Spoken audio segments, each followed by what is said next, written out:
In the late 1980s, I was a foreign policy aide to Senator Daniel Patrick Moynihan. I was particularly starstruck by one of Senator Pell's aides on the Foreign Relations Committee. As one might expect of committee staff, he was smart as hell. He seemed to know vast things about how the world really worked, and he was a master of the legislative process. But the kicker is that although he seemed very old, he, I think, was almost 40, he was always the most fun in the room, quick with a joke or an ironic insight. He knew that the topics were serious, but he never took himself too seriously. That was Jerry Connolly 30 years ago. Since then, he served for more than a decade on the Fairfax County Board of Supervisors, with about half that time as chairman, and for the last 9 years as a member of Congress representing Virginia's 11th District. For that time, he's been a member of the House Committee on Government Oversight and Reform and a member of the House Foreign Affairs Committee, where he's a senior member of the Subcommittee on the Middle East and South Asia. He's brought to his role in Congress the same qualities that so impressed me 3 decades ago: a fierce intellect, a willingness to question received wisdom, and a keen eye for how Congress can use its oversight powers and its legislative powers to advance American interests. It can sometimes feel like it's hard to find heroes in the 115th Congress, but it's my honor and pleasure to introduce you to one of mine, Congressman Jerry Connolly.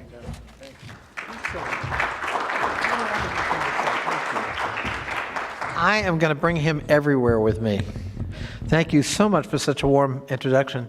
I hope your deliberations have gone well, and it's a pleasure to be with you today. And I'm grateful to CSIS for bringing us together to talk about security in the Maghreb and counterterrorism efforts in the Maghreb. And it seems to me the issues we're looking at are: how do we secure U.S. interests in the region? How do we work with our allies and partners? What does it mean for the United States to fight a war on terrorism that has no finite enemy, no boundaries, and no clear definition of success? We deal with these issues every day in the House Foreign Affairs Committee.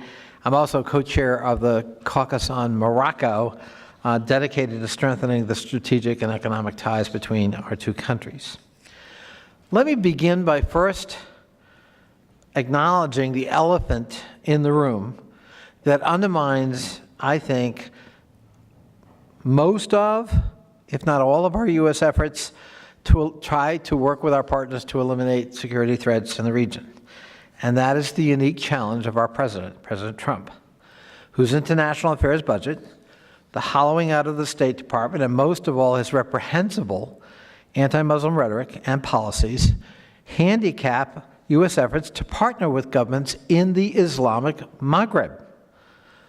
The president's travel ban and outrageous tweets, most recently one that has been condemned by almost everybody in the political constellation of Great Britain, fuel the very insurgencies we're trying to suppress.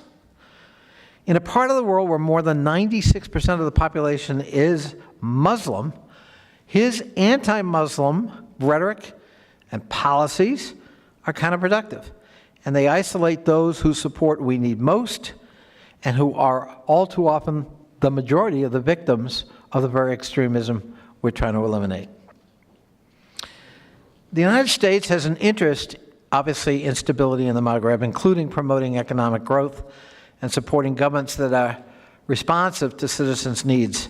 And I'm sure, as you've discussed today, terrorism poses a great threat to the security in North Africa and presents itself in various ways. Traditional, large-scale terrorist attacks continue to menace the region. Just last week, we saw the horrific attack on a Sufi mosque in Egypt's Sinai, killed more than 350 people, the highest toll of any terrorist attack in Egypt's modern history. While no group has yet claimed responsibility, evidence certainly points to an affiliate of the Islamic State. In places where political and security leadership is lacking, such as Libya, criminals and violent extremists have exploited the vacuum. Organized terrorist groups are actively plotting attacks within and beyond Libya's borders. Notwithstanding a U.S. military-supported campaign to expel the Islamic State from the coastal city of Sirte, the Islamic State continues to operate in Libya, and those cells can link up with cells, and do, in neighboring countries. Now that the Islamic State's caliphate is contracting in Iraq and Syria, as many as 1,000 fighters associated with that movement have returned just to Morocco and Tunisia. 1,000. 6 of the terrorists who carried out the August 2017 attacks in Catalonia were from Morocco. According to Tunisian officials, some 3,000 Tunisian militants remained active abroad. 760 killed abroad, and 800 fighters had returned to Tunisia by April of this year. And finally, across the globe, the Maghreb is no exception. Terrorism is becoming more atomized and dispersed as that caliphate or that territory starts to shrink. And that's kind of the perversity of what we're dealing with. Lone wolf attackers who become radicalized online are also becoming more prevalent. And that's something we must address in a more concerted fashion. So with all of that, I'd like to throw out 4, I hope, lessons learned from our experience that I'd like to share with you. One is the challenge of U.S. military economic assistance. We've long played a role in security in this region. Morocco was the first country to recognize America's independence in 1777, and Congress ratified a treaty of friendship and amity with Morocco in 1787. In fact, the United States signed peace treaties with each of what are now known as the Maghreb countries, all before 1800. Morocco in 1787, Algiers in 1795, Tunis in 1797, and Tripoli in 1797. While much has transpired in the intervening 200 years, the United States now has positive relations with each of those governments, something that was not always the case. Government-to-government cooperation, including military and intelligence issues, is more extensive and more necessary than previously. But no thanks to the Trump administration, which proposed cutting bilateral U.S. military and economic assistance to the region by 50%. Including the elimination of all foreign military financing for both Morocco and Tunisia. Now, Congress is going to restore that funding. But the danger of setting those kinds of low levels, the danger of even setting that signal that we think that's okay, or the President of the United States and the executive branch think that's okay, is already a problem. And when you set new benchmarks in the President's budget, all too often, that's what we benchmark against. So I cut your budget 100%, and Congress is a hero. We restore 50% of it. But at the end of the day, you still have a 50% cut you didn't ask for, and we don't need. Political space for opposition, second point. I think another lesson learned is the need to create political space for opposition, even if the host government does not welcome such. If we learned anything from the fall of the Shah of Iran, it was the folly of heeding his insistence that we had no contact with political opposition. And we see similar things in Egypt. So what happens? Political opposition goes underground, and the most extreme and organized element is that opposition. Because we and the host government have done nothing to try to spark some pluralistic expression of political ambition and ideals. And when you have no alternative to the authoritarian government, you cannot be surprised that what emerges as the alternative, and sometimes as the next government, is the least desirable alternative. And that is really important, it seems to me, in the Maghreb as well. We've got to build democratic institutions. We've got to try to encourage pluralistic expression within the cultural norms of the region and the respective countries. But we cannot have, a Hobbes's choice where it's this horse or this horse. No other horse. That can't be what we do. I think that's a very important lesson for U.S. foreign policy in general, but particularly in this region. I also think, third lesson, Libya is a key.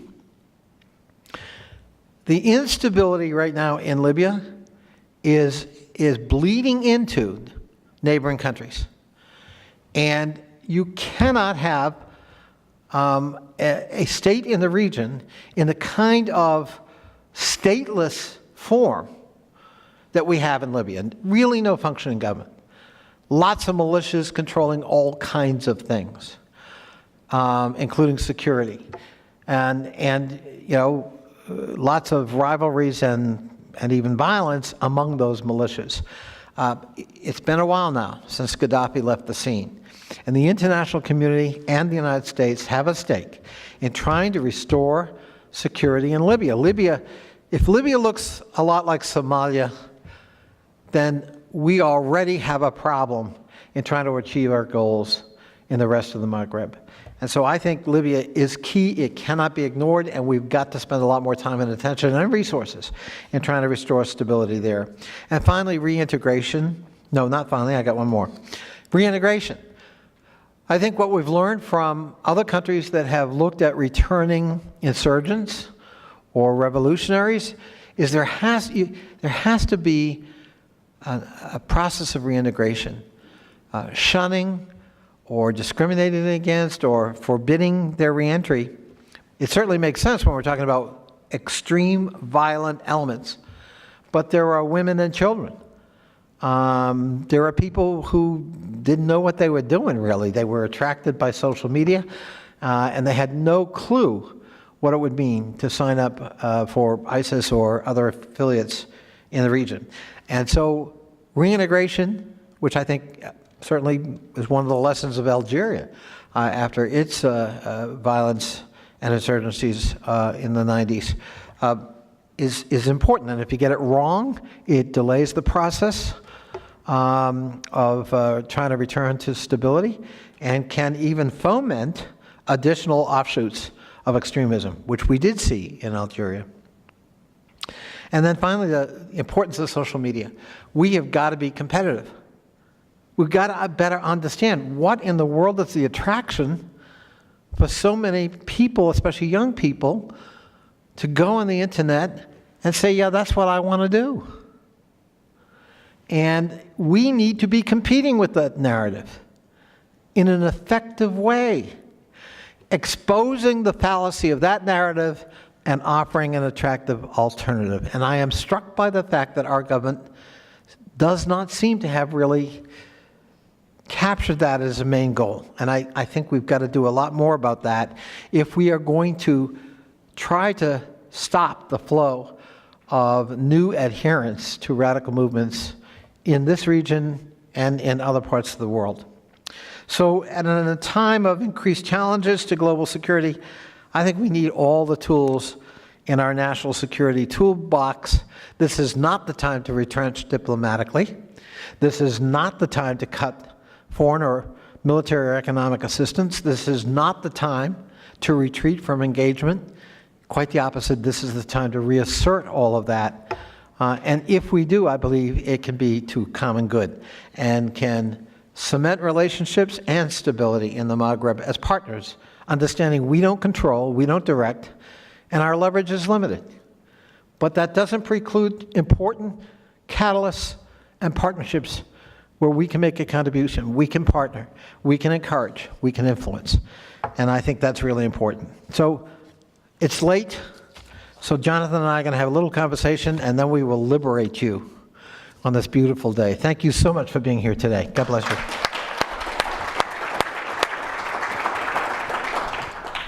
Thank you very much. You know, on this issue of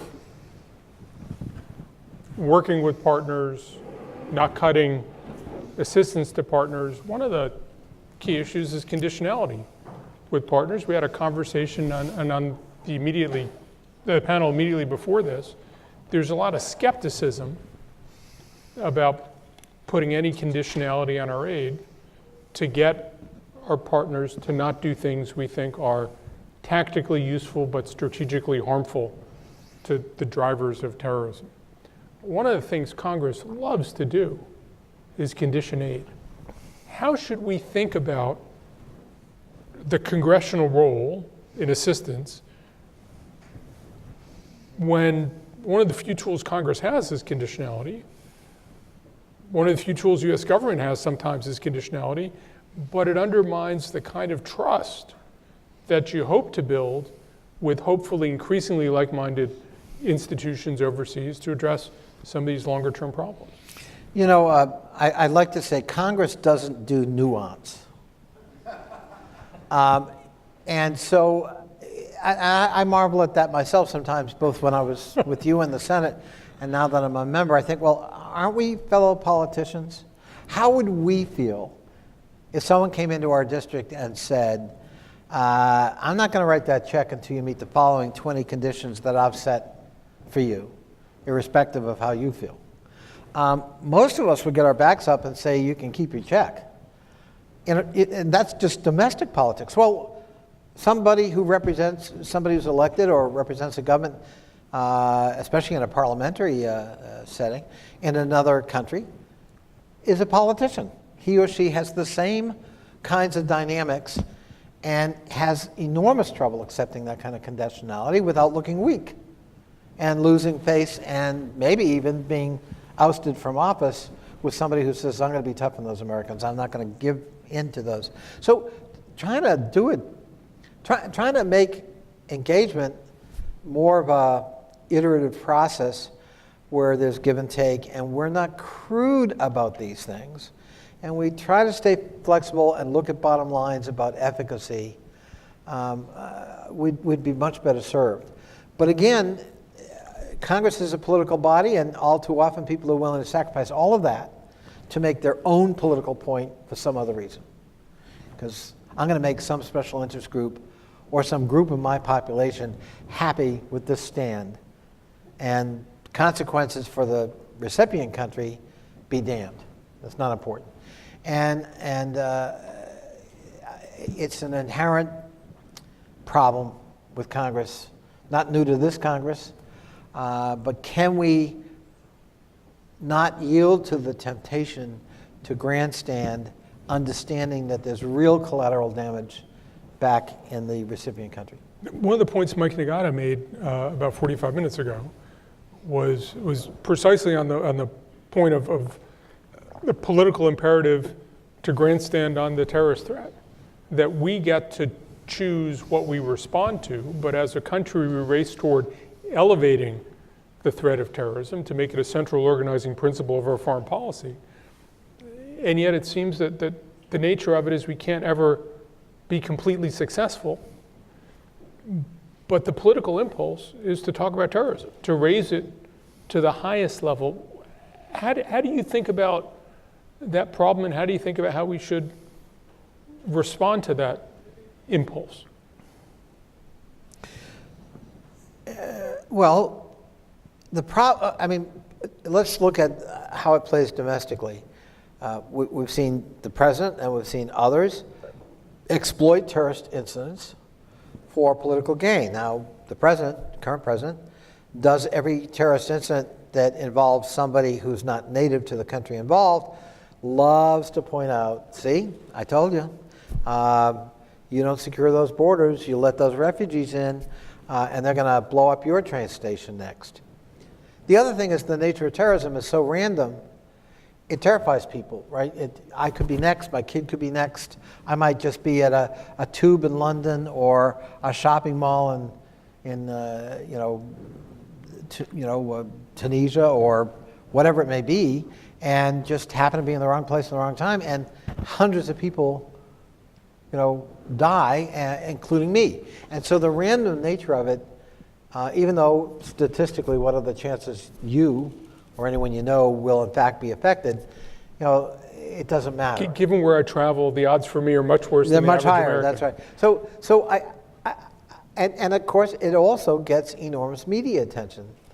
And so it's always high profile. And to be fair, and to be a little bit bipartisan, the Obama administration had counterterrorism very high up in the national security strategy. This didn't start with either the Bush administration or the Trump administration. No, not at all. My point wasn't that it's high up. My point was the exploitation of it. Of course the country has to be in high alert and has to make counterterrorism one of its priorities because the duty of the President of the United States, if nothing else, is to protect the people of the United States. So the idea that, well, we're not going to take this seriously and you're all on your own, obviously would not be a viable domestic or foreign policy for any president. But the exploitation of it, I think, elevates the issue in a way that I don't think is helpful. Also, sort of focusing on the congressional thing, switching gears a little bit. Jonathan, has anyone told you if you grew a beard, you'd look a little like Abraham Lincoln?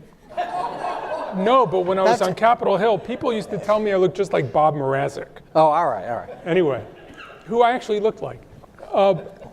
Nothing wrong with Abraham Lincoln. Or Bob Mrazek, I think. Bob Mrazek. We have been doing our counterterrorism fight under an authorization for the use of military force that dates back to 9/11. How much of a handicap is it that Congress has not been able to organize around a different set of principles, to give different authorities? Does that skew us toward more military instruments in your judgment? Well, I think it depends on your point of view. If you're the executive branch, Obama or Trump, I think you like the way it is just fine. It's kind of all-encompassing. It doesn't handicap you much. It's not too specific, and it gives you all the freedom of maneuver you need or want. So why mess around with that? Now, there's a lot of talk, including from my good friend and colleague Tim Kaine and others in the Senate and in the House.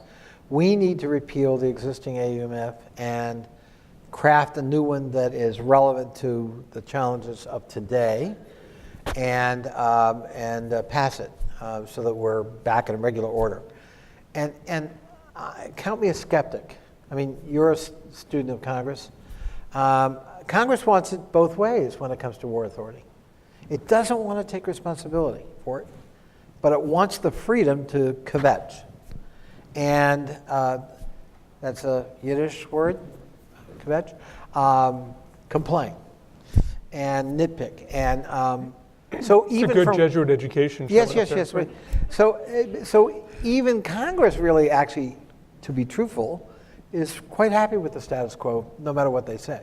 I don't mean people who have said, no, I think they're quite sincere. But a majority of members of Congress, the minute we do that, then we now own the authorization. And everybody remembers Gulf of Tonkin.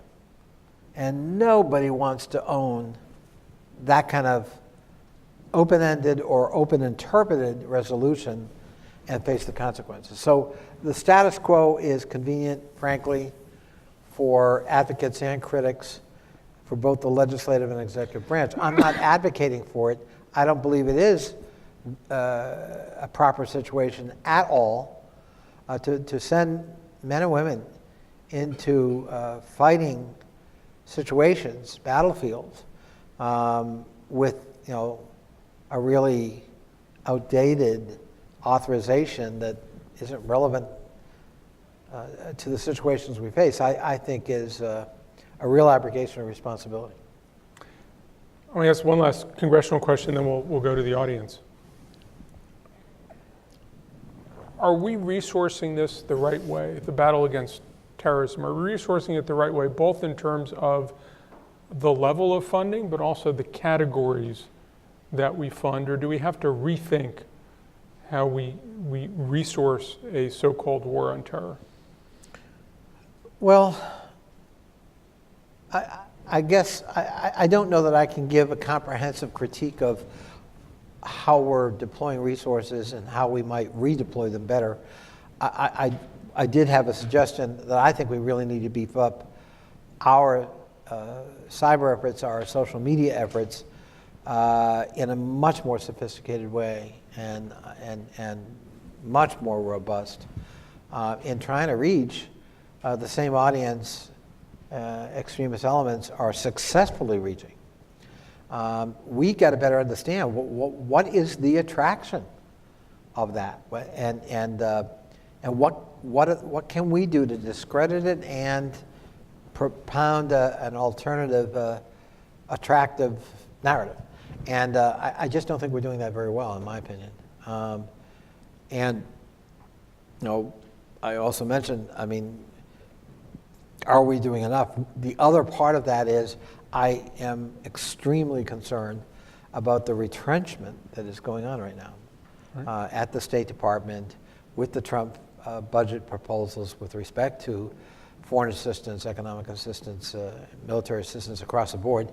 And I gave some statistics just for this one region, but this is not unique to this region. And that is an enormous retreat if it's ever implemented. And, so, and John McLaughlin just said on the previous panel that ambassadors are often useful champions in the policy process, not only for their countries, but also for the concerns that they see on the ground, and not having ambassadors in place in much of the world handicaps our ability to be responsive. I believe I'm correct that only one regional assistant secretary has been confirmed for the entire State Department. One, and that's Europe. I mean, that's stunning. Lots of as you say, Jonathan, lots of ambassadorial positions vacant. Earlier this year, I was in Korea during one of the missile crises. We weren't even sure, given North Korea's intention, whether we could get out of South Korea. We weren't sure whether South Korea whether military conflict might break out while we were there, and all hell is breaking loose. We did not have an ambassador in China, South Korea, or Japan, or an assistant secretary for the region. In the midst of a crisis in which, you may remember, the president ordered the Carl Vinson to go to the waters of South Korea, except it went the other way.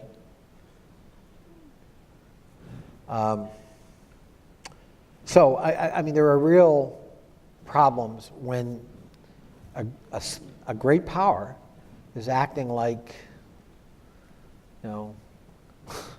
a country putting together its first ever diplomatic corps or something. I mean, it's tragic for the country, but it has real consequences for our partners, allies, and adversaries. Why don't I open it up to folks here? We have microphones roaming, if anybody has a question. Anyone who asks a question gets a cookie. Do we have cookies? Did we order cookies for the afternoon? Somebody said there were cookies, yeah. You don't get 3 cookies. No, it's 1 cookie, if that. And I'm making no promises about the cookies. We'll judge that based on the quality of your first There you one. go. I'll make it 1. So another congressional Bill, dysfunctionality. can you identify yourself? Bill Lawrence, George Washington University. Another congressional dysfunctionality is these omnibus spending packages and no regular order as we lurch from government shutdown to fiscal cliff sequester back to government shutdown. I asked Senator Van Hollen about this about a month ago at Maryland, and he said that actually when you're in the minority, there are certain things that become a little bit easier when you do that. When you're in the minority, yeah, because you're just playing defense, sort of. And he also said there's a little bit of room for maneuver and ability to be creative, in those sessions that are never public, but as you restore that 50% of Tunisia aid cut or try to increase the bandwidth on Libya, you have sort of opportunities that aren't visible to us in the public where you sort of can rejigger these priorities. Can you tell us a little bit more about how the sausage gets made when you go about this process? Senator Van Hollen was also on the All-Star Council, Heroes? Foreign Relations Committee staff. That's right. But was less fun than you. Yes. And junior to me, I taught him everything he knew. Yes, yes. And by the way, he loves being reminded of the fact he started out working for a Republican senator. Just mention it. Mac Mathias. Mac Mathias. I don't know whether I agree with Chris. On balance, I think the point of your question was correct. I think it just injects uncertainty, unpredictability, real reticence to make long-term commitments, because who knows? And it just it adds to an unstable environment. And again, you have to look at all that in context. We're not in a stable environment here right now, and both politically and in our foreign policy. So I think we would be far better served to have long-term funding that everyone can see. You have the full debate before you make those decisions, and then you implement it. That's how it should work, and I think that element of stability and predictability is truly an asset. Maybe it's possible that if we go from, pillar to post every few weeks, it gives us another bite at the apple, but it's a pretty high price to pay for that bite. But how do you do it? Like, you have these moments where you get to, for example, restore the Tunisian. I can't hear you. We'll wait for a microphone. And then we're going to quickly, Bill, because we have other questions.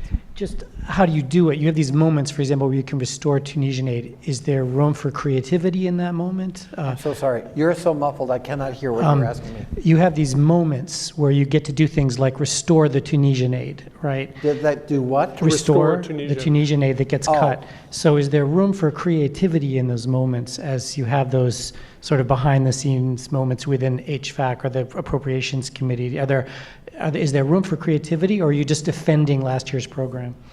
Well, okay, let's take your example. So, first time around, we restore the aid to Tunisia. But that's only going to be for 2 weeks. Well, now you've got agita, right? You're worried, but will I be able to sustain that? In 2 weeks, will someone who doesn't like Tunisia or likes Trump or whatever come along saying, hey, wait a minute, this is so out of kilter with the president's budget, we need to cut that way back, and suddenly what you thought you had in 2 weeks' time is undone or at least reduced or whatever. So I just say I contend the risks of that kind of process, I think, far outweigh whatever benefits from time to time can be achieved. I have a question right here with front two. Right there. Thank you. Munjid Dawadi from the Center for the Study of Islam and Democracy. In your remarks, you spoke about the need to fight extremism and terrorism is the need for us to push for open political space, civil society, That's right. and such. How do you deal that in terms of in the region you have some major allies, or what the U.S. calls major allies, who actually don't see that. They actually work in the opposite direction, where they are closing political space, or they are working into designating some peaceful movements into terrorist organizations. How do you deal with those in this immediate fight against terrorism? Well, I think there are some real questions for the United States that are very difficult questions with no easy answers. So I'll give you one. Egypt. I remember, the idea that there'd be an elected Muslim Brotherhood government in Cairo, clearly not a popular thing here or in Jerusalem. However, our own government, our own State Department said in a formal report that Morsi and the Muslim Brotherhood were elected in a largely free and fair election. That was their conclusion. So we had a hearing after the overthrow, and I asked the representative of the State Department, I said, so you admit it was a free and fair election, and here you are sort of supporting the fact the military overthrew it because there was some disorder. I said, is that the new standard of the United States? I said, could we have overthrown the Trump administration based on the disorder? Is that your new standard, really? There's lots of disorder. A G22 meet in Germany and there are protests. Is that disorder? Is that a rationale for overthrowing an elected government? Because you don't like it? And I'm not advocating for the Muslim Brotherhood, but the consequences of what happened are that Islamic elements like the Brotherhood look at that and say, okay, we played by the rules and we won, and look at what happened. So next time, we're not going to be fools. We're not going to play by those rules. And so for short-term gain, in terms of stability in the region, defined by some, we're going to pay, I think, a long-term price in terms of political dynamics in Egypt and this whole issue of, no, we really mean it about democratization. We really mean it about civic engagement. And if you agree to that and you pursue it, and we can attest to that, we'll work with you, even though we don't like you. We'd prefer you not be there. But we're not going to overthrow you. We're not going to throw you in jail. We're not going to massacre a few hundred people in the streets of Cairo and Alexandria. That we're not going to do. Well, that's what did happen. And I think it sullies our legitimacy in the promotion of these values. So we've got to mean what we say, and we've got to be consistent. Back corner. And I want to emphasize, that's not saying bring back the Muslim Brotherhood. I'm no fan of the Muslim Brotherhood, but I am a fan of free, fair elections and respecting results. I thought that's what democracies did. Yeah. Good afternoon. Areski Daoud, North Africa Journal.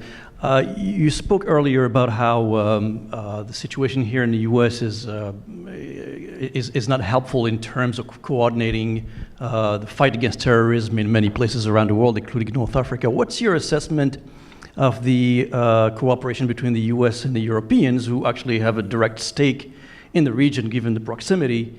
Is it equally in pretty bad shape? Therefore, each country is doing whatever they're doing, and there's no coordination, no common vision in terms of where going forward. Yeah, I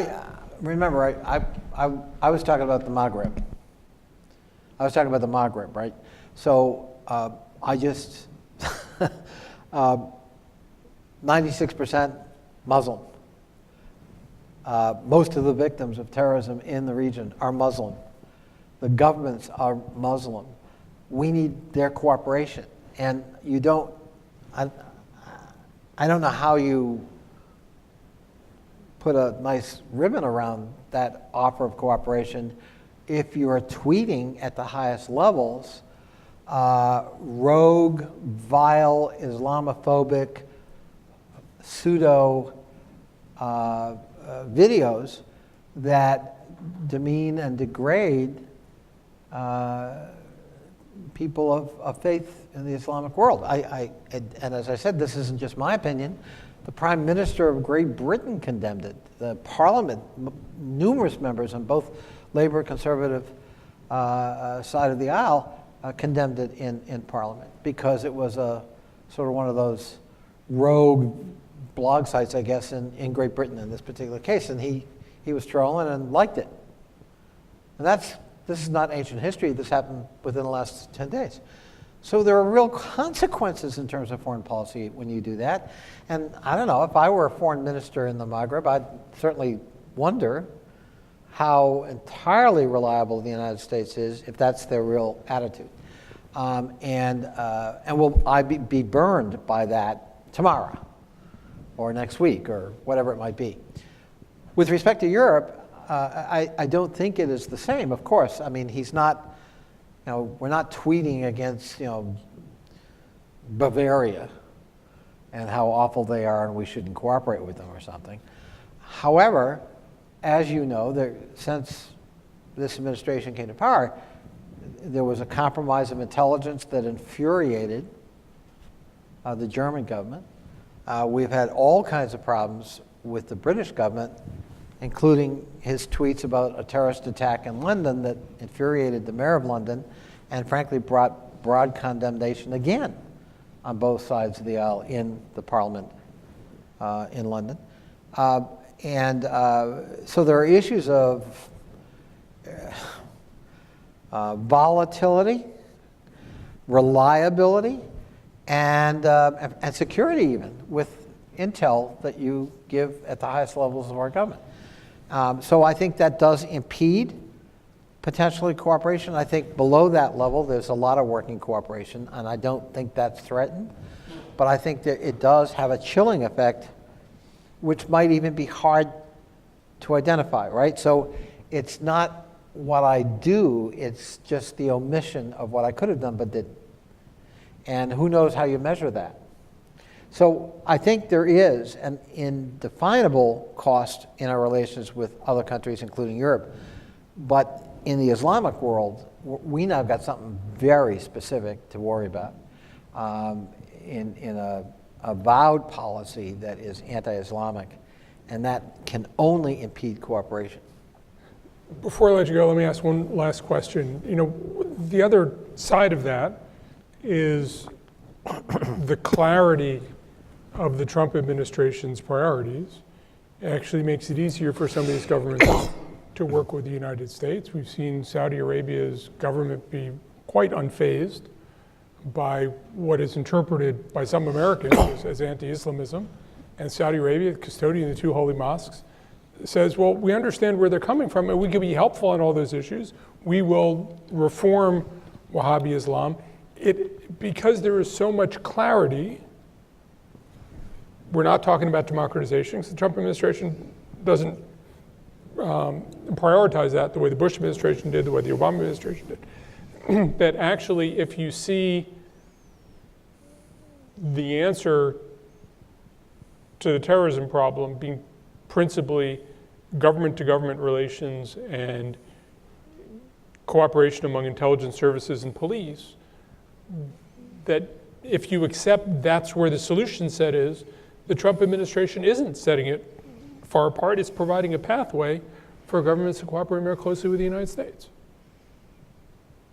Well, ultimately, governments pursue their own self-interests. And I would certainly put Saudi Arabia in a kind of special category in that regard, because they have a broader agenda in terms of their concern about the influence of Iran in the region. And they're willing to look past a lot of sins, if you will, because they know that this president is strongly anti-Iranian and shares their views. And there are other points of commonality financially, as a strategic resource supplier for the United States, investment relationships and so forth that are very critical to the kingdom, especially at a moment of transition, with very radical, certainly political change going on in the kingdom as we speak. So they've made a trade-off. We'll see if it pays off for them. We'll see whether they end up finding they bet on the wrong horse. Countries do that all the time. But I just think long term, it's a tough thing, especially in countries with elected governments, Saudi Arabia not being one of them, in the Islamic world, who have to try to explain to constituents who vote for them at some level that I'm in bed with this guy who has all these tweets and statements and policies that are antithetical to our culture and religion. I predict there will be long-term consequences from that, and that it will impede cooperation. Saudi Arabia may be one of a handful of. I mean, look at the trouble he got in with that very relationship when the Saudis decided to organize the GCC and boycott Qatar. It created a huge issue for us. We've got a military base in Qatar. We don't want to be boycotting, Qatar, and maybe we want to try to influence us. And initially, he said, "I'm with the Saudis," and that had to be walked back by his own administration because he seemed unaware of we have other assets in the region, including in Qatar, Mr. President. I know that's political, but I think it would be dishonest of someone like me with a foreign policy background to not, I've never seen an administration like this, and the consequences of both rhetoric and policy and decision-making and lack of personnel is, to me, stunning and is going to have a serious cost to the ability of the United States to project soft power where we need to. Before we thank Congressman Connolly for his remarks, I just want to thank all the people on the Middle East team that made today possible. Chaim Malka has worked on this conference for months. Emily, Aaron, Abby, Ben, Margot, did I miss somebody? I don't think so. Will, who's the voice of the British voice of command. Thank you all for your help. Thank you all for coming, and please join me in thanking Congressman. Thank you all. Thank you so much. Thank you, Jonathan. Thank you, buddy. Thanks so much.